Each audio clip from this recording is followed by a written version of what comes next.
Assalamualaikum warahmatullahi wabarakatuh. Saya Dina Trinanda. Di sini saya akan membahas tentang sejarah, metode, dan ijtihad hukum Islam pada masa Nabi Muhammad. Berbicara Islam pada masa sekarang tidak dapat dilepaskan dari sejarah kelahiran dan pertumbuhan Islam pada masa silam. Kemunculan agama Islam sekitar abad ke-6 Masehi tidak dapat dilepaskan dari kondisi sosial masyarakat Arab pada masa itu yang dikenal dengan zaman jahiliyah. Dalam tarik tasyrik sejarah syariat Islam, tema periodisasi perkembangan fikih sangatlah penting untuk dikaji. Alasannya, karena tidak bisa kita belajar sejarah tanpa melihat periode-periode perkembangan fikih itu sendiri. Periode awal terjadinya hukum biasanya dinamakan dengan periode risalah, yaitu di mana Rasul Shallallahu Alaihi Wasallam masih menerima wahyu dari Allah Subhanahu Wa Taala. Lalu perkembangan berikutnya pasca wafatnya Rasulullah Shallallahu Alaihi Wasallam yang sebelumnya sumber merujuk pada Rasul. Setelah wafat, para sahabat berhujah juga dan memberikan beberapa masukan hukum. Sampai kemudian masuk pada periode tabi'in. Dari sini muncul beberapa tokoh terkenal seperti Imam Malik, Imam Hanafi, Imam Syafi'i, dan Imam Ahmad. Beberapa tokoh sejarah hukum Islam memberikan gambaran tentang perkembangan hukum Islam dan dari masa ke masa. Untuk mendahulukan, berbagai ilmuwan membaginya dengan beberapa periode perkembangan hukum Islam yang diistilahkan dengan periodisasi perkembangan hukum Islam atau proses perkembangan hukum Islam dari masa ke masa.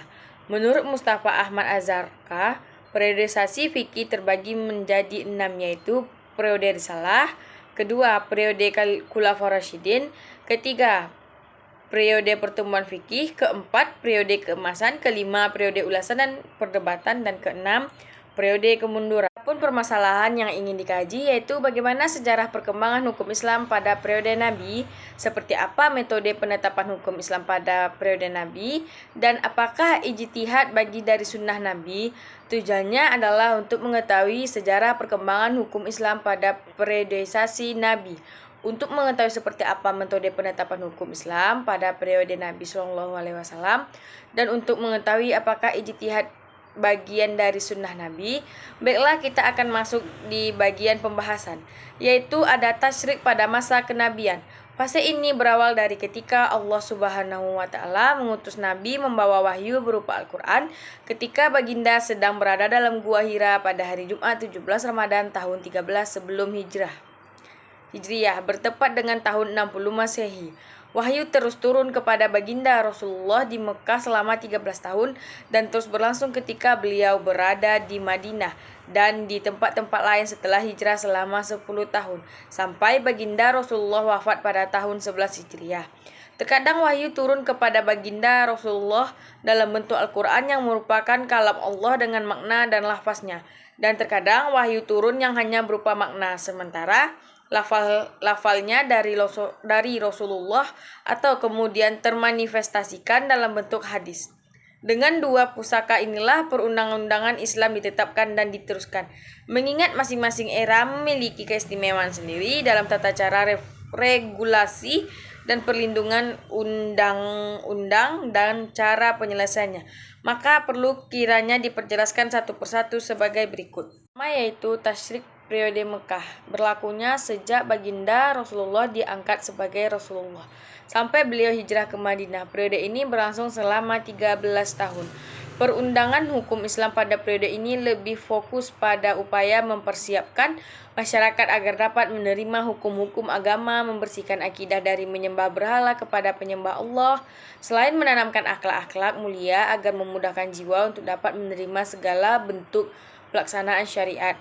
Wahyu pada periode ini turun untuk memberikan petunjuk dan arahan kepada manusia kepada dua perkara yang utama, yaitu mengokohkan akidah yang benar dalam jiwa atas dasar iman kepada Allah dan bukan untuk yang lain, beriman kepada malaikat, kitab Allah, rasul-rasul, dan hari akhir. Semua ini bersumber dari Al-Quran yang kemudian dijelaskan oleh beberapa hadis. Yang kedua, yaitu membentuk akhlak agar manusia memiliki sifat yang mulia dan menjauhkan sifat-sifat tercela. Al-Quran memerintahkan mereka agar berkata jujur, amanah, menepati janji, adil, saling tolong-menolong atas dasar kebaikan, memuliakan tetangga, mengasihi fakir miskin, menolong yang lemah dan terzalimi. Selain itu, Al-Quran juga melarang mereka dari akhlak tercela seperti berdusta, menipu, curang, mengingkar janji, zalim dan aniaya, serta perilaku lainnya yang dianggap melampaui batas dan menyimpang dari adat kebiasaan. Yang kedua yaitu tasyrik periode Madinah, yaitu periode ini berlangsung sejak hijrah Rasulullah dari Mekah hingga beliau wafat. Lebih kurangnya periode ini berjalan selama 10 tahun.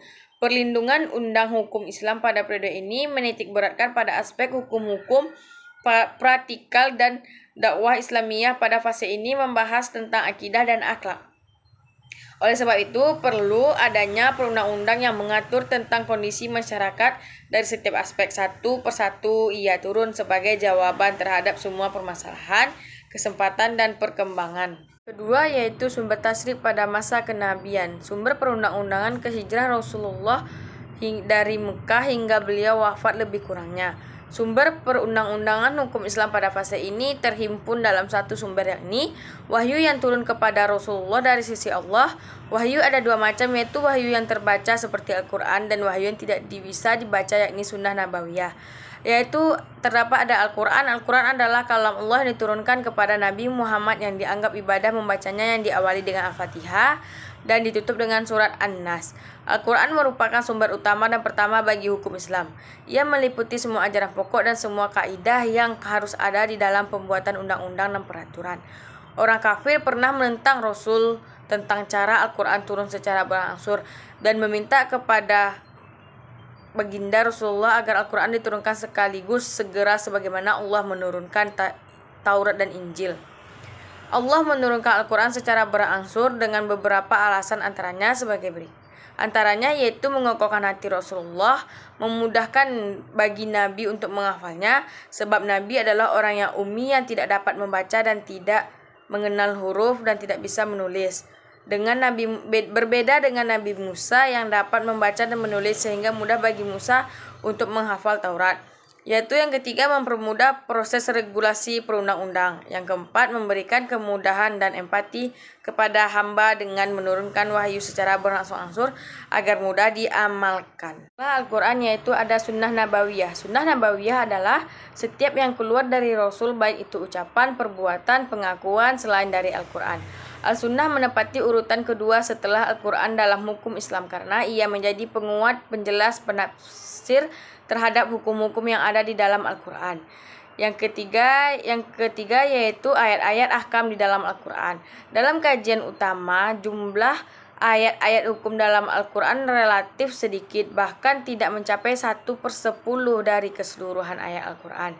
Ada beberapa pendapat ulama tentang jumlah ayat ahkam. Pertama, jumlah ayat hukum lebih kurang 250 ayat. Ada pula yang menyatakan 200 ayat yang dikemukakan oleh Ahmad Amin. Kedua, Syekh Ibn Al-Arabi dalam kitab Ahkam Al-Quran terdapat sekitar 400 ayat. Ketiga, Syekh Abdul Wahab Khalaf jumlahnya sekitar 288 ayat ahkam dalam Al-Quran. Keempat, Syekh Tanwi Janwahri mengatakan ayat hukum di dalam Al-Quran lebih kurang 150 ayat. Mengatakan ayat hukum di dalam Al-Quran. Yaitu yang kelima, Imam Al-Ghazali, beliau berpendapat sekitar 500 ayat. Ketiga yaitu metode pensyariatan masa kenabian.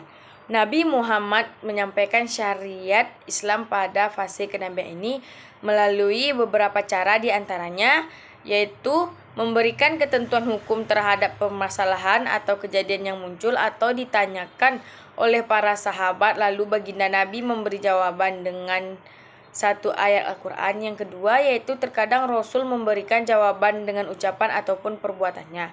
Yang keempat yaitu ijtihad di masa kenabian. Yang pertama yaitu ijtihad Nabi. Yang dimaksud dengan ijtihad adalah upaya mengambil hukum yang tidak ada nasnya, lalu muncul sebuah pertanyaan, apakah Nabi boleh berijtihad? Ulama berbeda pendapat dalam menjawab persoalan ini tentang boleh atau tidaknya berijtihad. Pendapat pertama yaitu datang dari kalangan Asy'ariyah, dari Ahlu Sunnah dan mayoritas Mu'tazilah. Mereka berpegang teguh bahwa Nabi tidak boleh berijtihad sendiri. Dalil yang digunakan adalah Quran Surah An-Najm ayat 3-4, yaitu dan tiadalah yang diucapkannya itu Al-Quran menurut kemauan hawa nafsunya, ucapannya itu tiada lain hanyalah wahyu yang diwahyukan. Dalil ini menafsirkan bahwa Nabi menetapkan suatu hukum berdasarkan pendapat pribadi yang tidak ada wahyu tentang itu. Dalil ini ditolak kehujahan yang disebutkan tidak dapat diterima sebab ayat ini turun dengan sebab khusus sehingga yang dapat dipahami. Dari yang benar adalah ayat yang dibaca Nabi bukanlah berasal dari hawa nafsu melainkan wahyu dari Allah.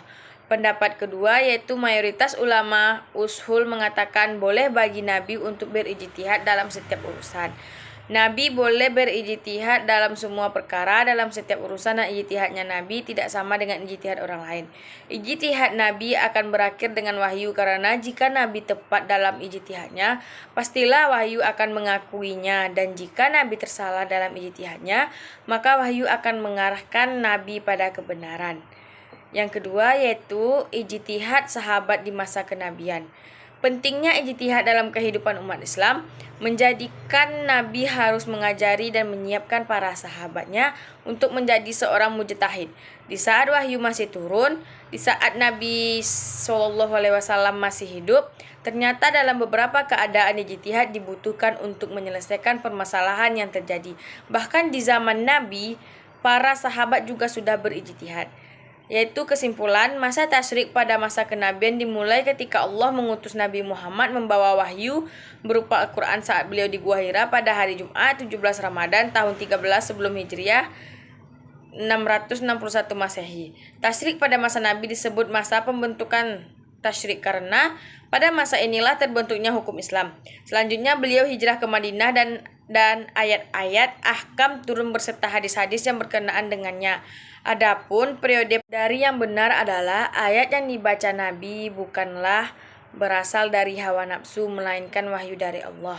Pendapat kedua yaitu mayoritas ulama ushul mengatakan boleh bagi Nabi untuk berijtihad dalam setiap urusan. Nabi boleh berijtihad dalam semua perkara dalam setiap urusan dan ijtihadnya Nabi tidak sama dengan ijtihad orang lain. Ijtihad Nabi akan berakhir dengan wahyu karena jika Nabi tepat dalam ijtihadnya, pastilah wahyu akan mengakuinya dan jika Nabi tersalah dalam ijtihadnya, maka wahyu akan mengarahkan Nabi pada kebenaran. Yang kedua yaitu ijtihad sahabat di masa kenabian. Pentingnya ijtihad dalam kehidupan umat Islam menjadikan Nabi harus mengajari dan menyiapkan para sahabatnya untuk menjadi seorang mujtahid.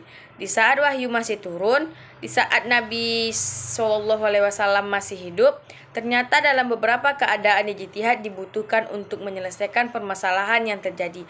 Bahkan di zaman Nabi, para sahabat juga sudah berijtihad.